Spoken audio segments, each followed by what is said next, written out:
Bonsoir à toutes et à tous, très heureux de vous retrouver pour ce nouveau journal d'information sur TV Vendée. Nous sommes le 31 janvier et voici les titres de cette édition. Elles font partie des toutes premières communes françaises à avoir vu leur réseau cuivré coupé. Le Poiré-sur-Vie et Esnay disent adieu à ce réseau utilisé depuis des décennies en France. Nous reviendrons dans ce journal sur les conséquences de cette coupure. Vous êtes peut-être propriétaire d'un puits ou d'un forage d'eau potable, mais savez-vous si cette eau est bonne à la consommation? Pour répondre à cette question, plusieurs opérations de contrôle de la qualité de l'eau sont organisées chaque année en Vendée. Enfin, nous prendrons le chemin de la salle des fêtes du Bourg-sous-la-Roche, où se prépare un salon vente des minéraux. Cela faisait longtemps qu'un tel événement n'avait pas eu lieu dans le département. Nous sommes allés à la rencontre de son organisateur à quelques heures de l'ouverture des portes. Il était attendu depuis son passage de ligne dimanche dernier à 16h41. C'est aujourd'hui que Benjamin Dutreux a fait son entrée dans le chenal des Sables d'Olonne, acclamé par le public venu féliciter le Vendéen. Nous retrouvons sur place Grégoire de Châtillon et Quentin Gaboriau qui ont assisté à ce retour sur la terre ferme en compagnie des amis de Benjamin Dutreux. Et vous allez le voir, l'ambiance était au rendez-vous. Attention aux oreilles. Ce chenal des Sables d'Olonne, Benjamin Dutreux en rêvait, voilà. Écoutez, il est ovationné par tous ses amis, tous ses proches. Pour rappel, le Vendéen Benjamin Dutreux qui a passé beaucoup de temps à l'Île-Dieu, mais aussi aux Sables d'Olonne, là où il était lycéen, est acclamé par tous ses copains, tous ses proches, ses amis. On a repéré là, ici, avec le vélo de dos, c'est Sébastien Simon, arrivé en 3e position du Vendée Globe, qui est là également pour féliciter Benjamin Dutreux. Benjamin Dutreux qui, pour rappel, était arrivé en 77 jours de course, mais à cause de la tempête, avait dû être bloqué avec une arrivée qui s'était poursuivie à La Rochelle.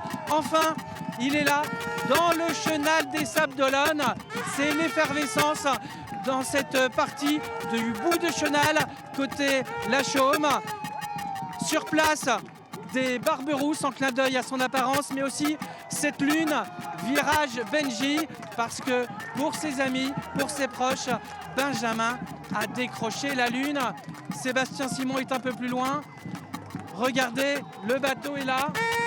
On est sur place.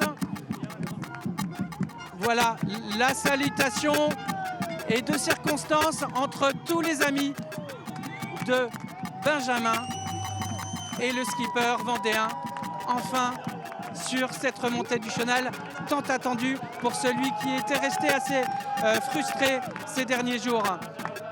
Sébastien, c'est un moment fort. Ouais, c'est sympa, ouais.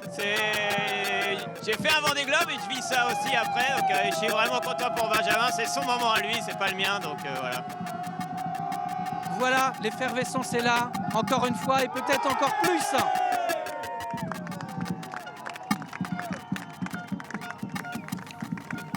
Excusez-nous encore pour la qualité du sonore dégradée par les nombreuses interférences sur le chenal du Vendée Globe.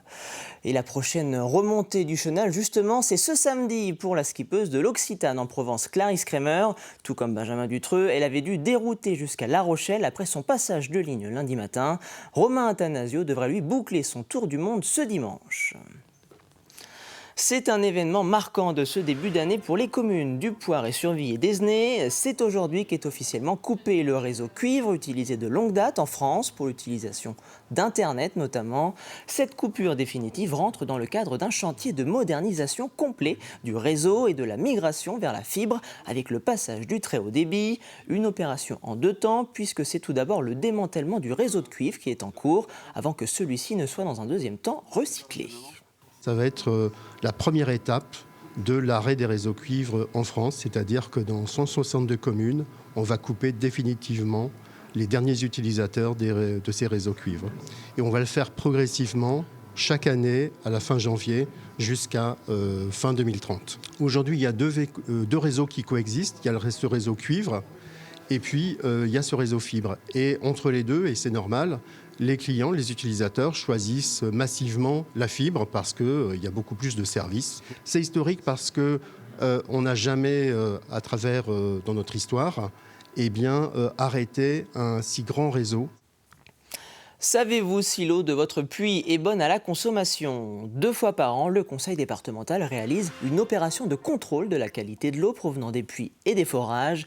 Des échantillons apportés par les habitants sont ensuite confiés au laboratoire de l'environnement et de l'alimentation de la Vendée qui réalise les analyses.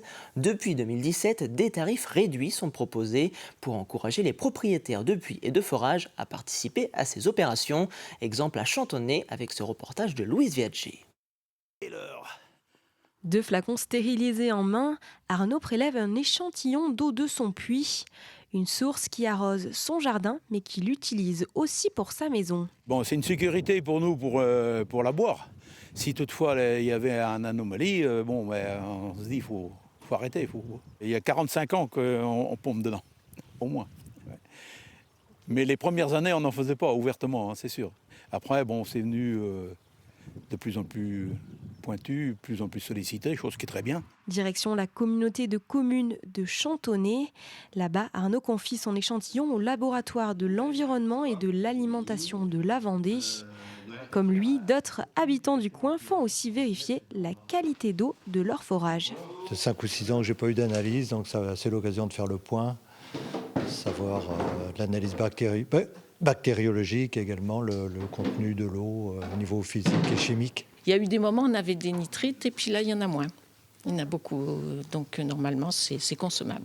2 fois par an, le département organise cette opération de contrôle de l'eau de puits. Les préleveurs se déplacent dans différentes communes, le tout à prix réduit pour encourager les usagers à le faire. C'est important pour les clients de savoir en fait la qualité de leur eau, la qualité bactério et la qualité parce qu'on réalise des analyses bactério et chimiques sur les échantillons. C'est important pour eux parce que c'est une question de santé. Il faut, quand on réalise les analyses, en fait, on donne des résultats par rapport à des critères de potabilité. Donc ça permet aux clients de savoir où ils en sont par rapport à la consommation d'eau qu'ils utilisent chez eux. Chaque année, 1000 analyses d'eau de puits sont faites par le laboratoire.